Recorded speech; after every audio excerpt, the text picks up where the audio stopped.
But a really safe criteria would be what's the worst case benefit versus the worst case cost. And if the benefit is still better, then go for it. Absolutely.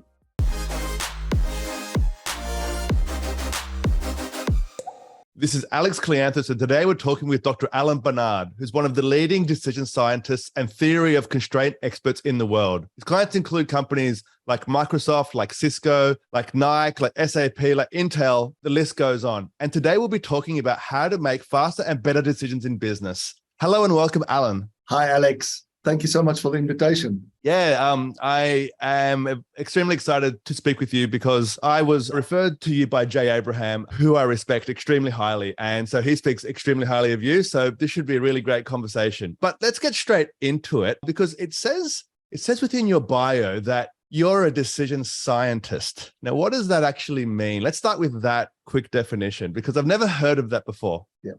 So decision scientists just study why people make bad decisions, which of those bad decisions were avoidable versus unavoidable.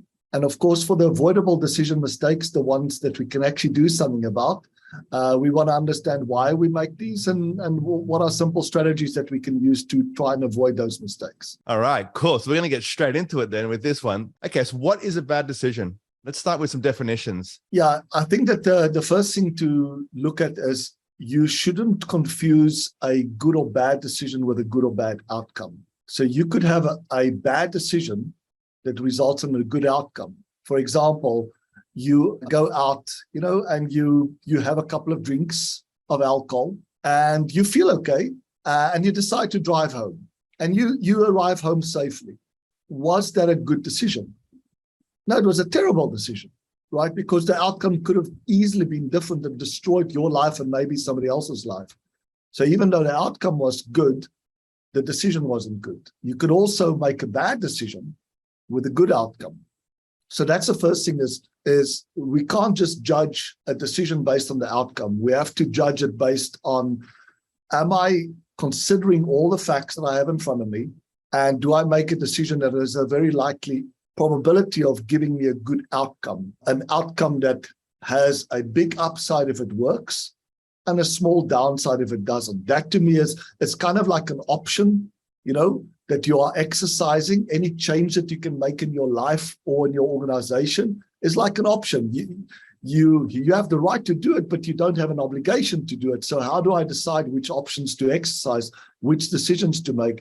A really good option is one with a big upside if it works, small downside if it doesn't. A really bad decision is one that has a small upside if it actually works and a big downside if it doesn't. So that's a slightly different way of thinking about what is a good or bad decision. We can't just judge it based on its outcome, but based on the probable outcome, looking at that from that perspective. That's a really interesting definition. And it kind of makes sense as well, obviously, right? But then there comes a point, especially in business, where the possible outcome is high, but the possible downside is also high. And we're talking about, some of the hardest choices in business are which direction should we go, or things aren't working, something has to change, or, there's a big opportunity, but they're asking for a huge, the discount that they're asking for is very high. So the margins are going to be cut now. But what does that then lead to? So there's so many not so simple, I guess, choices or decisions that companies have to make, right? And so at that point, what are the criteria for a good decision and a bad decision? Yeah, because it's a bit more confusing then, right? Absolutely, and it's complicated, right? It's when you are making the decision to a big degree, you are predicting what the outcome is going to be, both positive and negative, right? And we are just not good at predicting the likely outcome. But it turns out that we're pretty good at predicting the best and worst case outcome. So, like I mentioned, a great decision is one that has a big upside if it works and a small downside if it doesn't, right? Now, you might say, well, what about one that has a big upside, a really big upside if it works, but also a big downside, but still less than the upside? Should I go for that decision? Well, that all depends on how much buffer you have, right? So if you have a lot of cash in the bank, you can make those type of calls. But if you have a small amount of cash in the bank, even a small downside can end up, destroying you.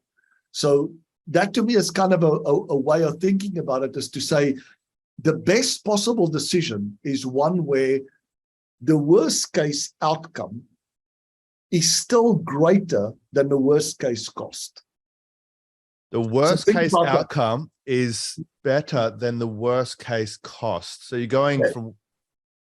So let's say you're launching a new product, right? Yes. And you don't know exactly how much you're going to sell, but you probably would have good intuition about best case and worst case. So you say, look, best case we'll sell 1 million, worst case we'll sell 200,000 this year. You say, okay, so let's look at the cost. What is the best case cost? Well, the best case cost would be 100,000. The worst case cost would be 150,000. If the worst case cost is still less than the worst case benefit, don't even think about it. Just do it. So, and that to me is kind of the universe is always asymmetrical, right? So when you find that those two things are close, you know that you've made a bad assumption. That's kind of how I was trained by my mentors, is that the world is not symmetrical. If you find that the cost and the benefit are similar, you've made a mistake somewhere. You're either over or underestimating the benefit or over underestimating the cost. So that to me is a very practical way, is go and make those checks. What's the best case, worst case benefit, best case, worst case cost? And if the best case benefit is much, much greater than the worst case cost, that's one criteria. But a really safe criteria would be, what's the worst case benefit versus the worst case cost? And if the benefit is still better, then go for it. Absolutely. So it's really about reducing the risk of a bad decision. It seems like this is at the core of the thing I'm understanding right now, is that if you can reduce the number of life-threatening choices which you make, yes, then you've got the buffer to make a lot more positive choices. Is that a good summation? Yeah. I think it's one example. I had the opportunity to meet with Nassim Taleb, who wrote Anti-Fragile, Fooled by Randomness, etc. And he was the person that kind of planted the seed in my mind about thinking of decisions or changes as options that you can exercise. And an interesting example is, imagine your parents retired and they had $1 million. And the question is, they have two very different options to invest that $1 million. One option would be to invest it in a low-risk portfolio, low-risk option, right, where you might only get 10% interest, and you think, okay, that's the best way to do it. But the question is, when I'm thinking about not the likely, but the worst case and best case, it might change my mind. Because if I think about that option, what's the best case? I can get 10% interest, right? So my million would become 1.1 million. But what's the worst case? Even though it's a low risk option, the worst case could be that I lose everything, right? Now think of an alternative strategy that says, I'm going to take 900,000 of that $1 million and I'm going to put it into a investment where there's zero risk, or as close as I can to zero risk, where the chances of the whole thing being wiped out is almost zero, like property or gold or something like that, right? And the other 100,000, I'm going to invest in something that can give me a 10x return. And now you think about the best case, worst case, right? Worst case is I can lose the 100,000. The best case is I can turn my 100,000 into $1 million and I end up with 1.9 million. So it's just a very practical way of thinking about it, to say, forget about trying to predict the likely outcome. We just can't predict the likely outcome, but we're actually pretty good at predicting best case and worst case. I have a lot of questions now just on this point, which is exciting, but I just want to take a quick step sideways and just ask, it seems so simple, but I haven't really heard this kind of thinking before. Where did this start, or where did this come from? Because it makes sense now that you hear it, but it's like that counterintuitive kind of thinking that you need to hear it first for it to make sense. So how did you come up with this kind of thinking? I was very early on very lucky to have read a quote that have kind of inspired and haunted me at the same time. I'm sure the listeners and viewers all have those type of quotes, right? So mine was from this physicist called Jean-Baptiste Perrin. And he said that the aim of all science should be to substitute visible complexity for invisible simplicity. So if you think about E equal to mc squared, mathematically, it's difficult to think of a simpler correlation, right? Anybody can understand it, but it explains a huge amount of visible complexity. And that to me is the essence of decision-making. When you think about it, there's a lot of visible complexity about decision-making, right? We all make decisions in a fundamentally different way. We apply different weightings, we have different risk tolerances, etc. But there is this profound, inherent, but invisible simplicity. And that is what has driven my research, is to find that invisible but inherent simplicity that can make decision-making easier for people. It's so interesting. And especially that example which you just gave around, if you had $1 million, put $900 in somewhere extremely safe, and then take 100,000 and put that something extremely risky, because the worst possible downside is worse than the worst possible upside, right? Exactly. And so that's a really interesting way to think about it. And then on the other side, the 10%, the 100,000, the best possible upside is much better than the best possible downside. Is that right? Or the worst possible? Is it the worst possible downside on the best side? Yeah, if it's the best, if it's the best side, what happens there? I'm looking for an option that on the one side, the upside is much, much greater than the downside. I'm looking for something that has a big upside, small downside. But if I want to be ultra conservative, right, then I'm looking for a situation where the worst case benefit is still greater than the worst case cost. But then what about on the other side? So for example, that 10%, the 100,000 that's going to have a 10x return. Yes. What's the criteria for that decision? It's fine to be this risky because, like, how would you state that thinking? Because the worst case scenario for me is that I lose the 100,000. I still have 900,000 left. And if that is enough for me to maintain a relatively good quality of life, I can take risk up to 10%. Some people could maybe take risk up to 20% and say, I'm willing to bet 20% and earn 2 million from that if it pays off. And worst case, I'll be left with 800,000. Where it becomes really scary is people that save up their whole life. They go and make an investment in what they are told is low risk, but then they lose everything. That's not low risk. That is not correctly defining what low risk means. Low risk means you can't lose everything, because that is hugely high risk. Even if there's only a 1% chance that I could lose everything, it's still a massively high risk that I can't tolerate. Really, I'm starting to get really clear right now. So to be safe, the worst possible upside has to be better than the worst possible downside. But then for the upside percentage, say, for example, back to your example, that 10%, the best possible upside has to be much better than the worst possible downside. And the ratio, it's a 10x risk. So it's worth it. It doesn't make sense if it's a 6% compounding per year for 20 years, but there's a risk to lose everything. So starting to get the correlation. There's another example that I think, there's another example that the listeners and viewers can try out themselves, and maybe even teach their kids about it.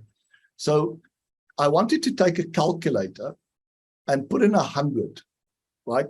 And to think about what will happen if you are trading this $100 and you make 20% gain when you win, and you lose 20% when you fail, and you have a 50% chance of winning or losing.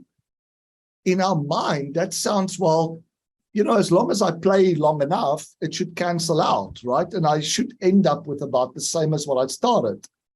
If I could lose the same than what I can gain, it should cancel out. But there's kind of this mathematical quirk. So you take 100 and you add 20% to it. So say you win your first transaction. Say you're selling homes, or you're selling something on eBay, right? As we're looking at trading, you're trading. So what's going to happen? So you make 20%. Now you're at 120. But let's say the next trade you lose, and you also lose 20%. 20% of 120 is 24. So now you're down at 96. You've just lost 4. And that's kind of counterintuitive, right? And it's very interesting because I discovered this principle very, very early on in my life. And I wanted to find out, like, how much do you need to win on a transaction, whether you're selling your time or you're selling goods or houses or trading shares, it doesn't matter. How much do you need to win to compensate for loss? And it turns out that the mathematical formula, it's again one of those things that's inherently beautifully simple. It's the loss over 1 minus the loss. So if you could lose 5% on a transaction, right, then it would be 5% over 1 minus 5%. That will be 5.2%. So as long as you make 5.2% on the next transaction, you'll be break even. But imagine what it is like when you could lose 50%. So 50 over 1 minus 50 is 100. So you would literally have to double your money just to break even. And that's why so many businesses during COVID ended up going bankrupt. Because if you lose 6 months worth of sales, you're dead, right? You'd have to, and even if you had the cash to survive it, just to break even again, you'd have to double the sales from the previous period. And there's just not enough demand available. So those are the type of things that what we've learned from where this inherent simplicity is stay away from things that have a big upside, big downside. I call those hell no decisions. Stay the hell away from them. The only reason why you would do something that has a big downside is if you have a lot of cash, a lot of buffer. But else stay the heck away from them. It's really, really interesting. So the key is to stay away from the decisions that have a big downside. And even if that big downside, this is the part which I heard from your example, even if that big downside has just a 1% chance of happening, because that 1% chance is still a chance. Absolutely, it could wipe you out.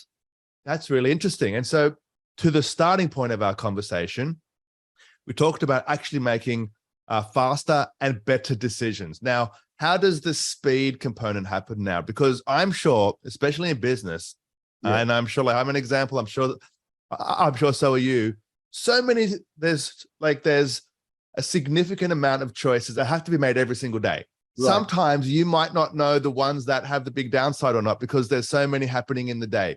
So how do you start approaching this from a daily perspective now? So there's 2 things that I want to cover. The first one is making better decisions. What does that require? And the second part is how to make faster decisions. So I'll start with the second one. If we are in manufacturing or in operations and we look at somebody says to us, look, they want to reduce the time to do something. So say it's the Department of Home Affairs. There's currently a big backlog with passports, right? It's taking people like 4 months to get a passport. Now, I might not have any intuition about passports, but I want to be able to commit to this customer what improvement is possible, right? So what I do is I say, okay, it's currently taking 4 months. Tell me, if you had nothing else to do, you had to just produce 1 passport. How long does it take you? What do you think? A few minutes? Pretty fast, hour? Right? Yeah. Right, okay. Yeah. So that's the improvement potential. It's the difference between 4 months and say 4 hours, right? So I want to track where are the delays happening and how can we reduce those delays, because that will get me back closer to the 4 hour. And of course, if I can get back to 4 hours, you can imagine how many more I can get done with the same amount of resources. When it comes to decision making, you can ask yourself the same question. The last time, from the moment that you knew you had to make a decision until you've actually made a decision, how long was that period? And it's often that it's not just days and weeks, but it could be months and years, right? Then you ask yourself, well, once you had all the information that you needed, how long did it take you to make the decision? A few hours? right? That's the improvement potential, right? As we have the ability to reduce the time it takes us to make difficult decisions, not by 5 or 10%, but often by 90 to 95%. We can go much faster. But then we have to, it's like, what am I waiting for? What is the critical information I need to make this decision? And this is something that, again, going back to the visible complexity, we are often put in environments where we will never have all the information. We'll never be able to predict accurately what's going to happen, right? And yet you have to make a decision. And the only way to get out of that trap is to ask yourself, by getting more information, will it change my decision? So a good example of that was, people that were panicking during COVID. Oh, I don't know what to do, etc. I said, like, what can you do? You can decide whether to wear a mask or not, right? That's it. Like, what additional information do you need to get, right, to decide whether to wear a mask or not? It's a good idea. Wear a mask, right? That's it. The fact that we don't know how long it will take to get a vaccine, the fact that we don't know how much fast it's spreading, in which areas, none of that information is actually going to change my decision to say right now, it's just safer to wear a mask. And that's something that you overcome that paradox that says, what information do I actually need to make this decision? And that's why I come back to, we are very lucky in that even though we are never able to accurately predict what will happen, we generally have good idea about the best case and worst case. And that's almost all the time the only information that I really need. And if you don't have intuition about that, go and ask somebody that has intuition to say, what do you think could be the best case and worst case? And now, once I know that, I can make a safe decision. So that's on doing it faster. The potential to do faster decisions is enormous. If we take consideration of how, I have to decide what to go and study, like how many months did it take me? And finally, what was the information I needed to say, at least let me go and try this. If after 3 months I don't find it interesting, now I know, right? When it comes to making better decisions, I think Daniel Kahneman, he wrote a book, Thinking Fast and Slow. He provided, again, beautifully simple framework with a lot of visible complexity, right, of how we make decisions. And he says we have only 2 modes, system 1, system 2. System 1 is fast and automatic. It's essentially using our intuition, our instinct. And system 2 is slow and deliberate. It's using our cognition. It's when we're actually thinking about it. So my advice is always, if you're facing a decision where your gut feel tells you that this is important, right? There's a huge benefit if you get it right. There's a huge risk if you get it wrong. Then you will always benefit from slowing down your thinking and not going with your gut feel. That was going to be my question, right? Especially around intuition. As a decision scientist, I shudder when I hear people say, oh, you should always trust your gut. No. Daniel Kahneman, his whole research was all the cases where you shouldn't trust your gut. Our intuition sucks when it comes to real life situations. So don't just go 5, 4, 3, 2, 1, decide, right? Rather say, let me slow down my thinking. First of all, is this problem important enough for me to actually have to make a decision now? Is it important and urgent? If so, what are the options that I have? What are unique pros and cons of each of these options? Not trying to predict the likely, but best case, worst case. And is there an option that I already have that clearly has a big upside if it works, small downside if it doesn't? Just go with that. If you don't have such an option, then try to develop one. Try to see how I can modify my options that I have to turn them into an option that has a big upside if it works and a small downside if it doesn't, or at least where the worst case benefit is still greater than the worst case cost. The worst case benefit is, this is really, really, really good, simple approaches to decision making. And I really like, and I think I have to get the words right because it's hard to say it, but the worst case benefit has to be better than the worst case cost. That's how to avoid are bad decisions. And if there's an important decision, slow down and get all the information which you need, because intuition and your gut may not always be helpful in making that smart choice, because you need the right kind of information to understand the worst possible downside and the worst possible upside and the worst possible outcome, right? And that's what you need to be comparing it against. People often ask me, like, when should I trust my intuition? And my answer is very simple: when you've actually developed the intuition. Sorry. Right? That's the reason why it takes us 10,000 hours or 20,000 hours to master something, right? It takes many, many mistakes to build up the intuition to know just instinctively whether it's a good idea or not.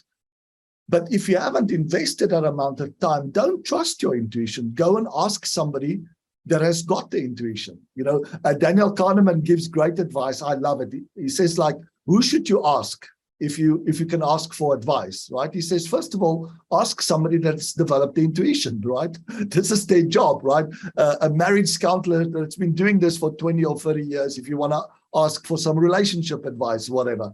He said, second criteria is it must be a person that likes you, right? Because if they don't, they might give you the opposite answer, but not too much. And that criteria I really like. Is the third criteria is ask somebody that likes you, but not too much, right? You want them to be brutally honest with you. And that's unfortunately often what we do is we go and seek out advice from people that will agree with us. We don't seek advice from people that are likely to disagree with us. And yet that's the thing that we should do. And there comes a point, just to your last example, where you do have intuition, right? And let's just say that we're sitting around the table, it's a board meeting, everybody there has 15 years experience, they all have intuition. They still need to go through this process though, right? Because intuition, it seems that even if you have 20 years experience, still might falter. Is that right? That's true. And it's partly because of two reasons, right? The one is you can still be wrong. Right? What? Yeah. What? No, you can't still be right. Right? Because you might not have developed expertise in that one case. It's the first time that you've seen this case compared to, I've seen this 1,000 times, right? So it might still be that you could be wrong, but there's another thing, which is probabilities. I've just been working on a really interesting little problem. It's called the Monty Hall problem, right? You're on a game show and there's 3 doors. And they tell you that behind one door, there's a car, and behind the other 2 doors, there's goats. And you make your selection. It's kind of a third probability of success. And you pick door 1, right? And they come to you and the host says, I'm going to give you some more information. I'm going to show you that behind door 3, there's a goat. Do you want to change your mind? So you have 2 options: stay with door 1 or go to door 2. What would you do? Are you asking me the question? Okay, because it's a real question. It's a very, very hard problem to solve mathematically. For many years, there was lots of disagreement about what the right answer was, until the woman that has the highest known IQ in the world, Marilyn Vos Savant, she gave a beautiful explanation that solves the problem. That says, look, each of the doors have a third probability of success, right? So your door that you selected, door 1, had a third. The other 2 had a 2/3. So if they tell you what's behind door 3, the whole 2/3 probability of success now comes with door 2.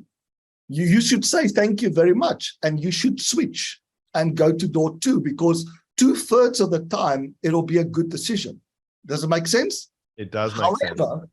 However, there's another factor that we should consider when making decisions. Because it could be that you're just unlucky, you switch and they go, oh, it's behind door 1. How would you feel?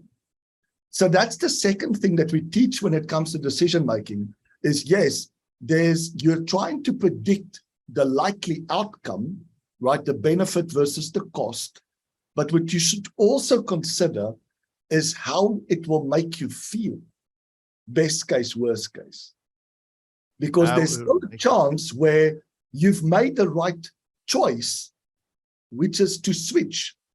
Because in 2/3 of the time, by switching, you'll end up winning the car. But what happens if you're just unlucky and you're playing this game only once, right? And you switch, but they go, it's door one. And that to me is an important consideration to say, listen, if you are okay with it and you say, okay, I was just unlucky, I still made the right decision, but it was a bad outcome for me, I can live with that, versus I'm never going to forgive myself that I allowed this guy to manipulate me to change my choice. If that's your mindset, and we all know each other, ourselves well enough to be able to predict, then my advice would be to say, ignore the mathematics, stick with door one. Great.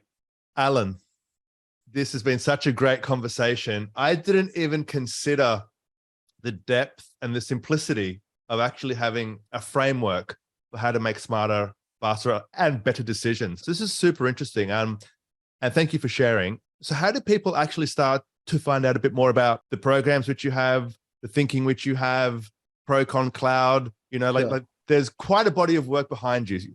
How can people start to find out more? So my research lab, Goldwood Research Labs, that's what we do. We do research both for personal decisions, but also business decisions, to find out why good people make and often repeat bad decisions. And for the avoidable decision mistakes, we've developed a whole range of apps to help you make better, faster decisions.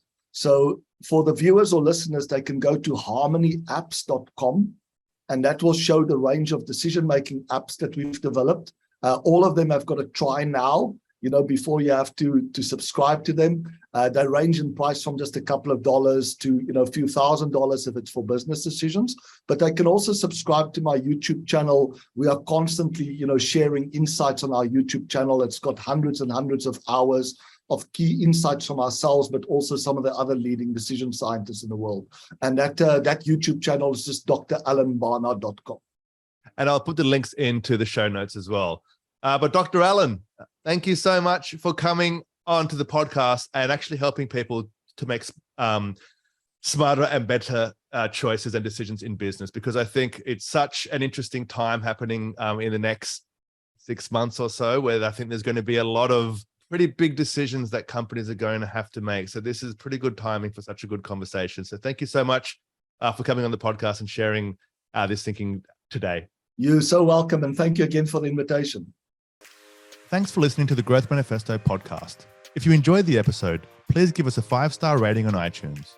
For more episodes, please visit growthmanifesto.com/podcast. And if you need help driving growth for your company, please get in touch with us at webprofits.io.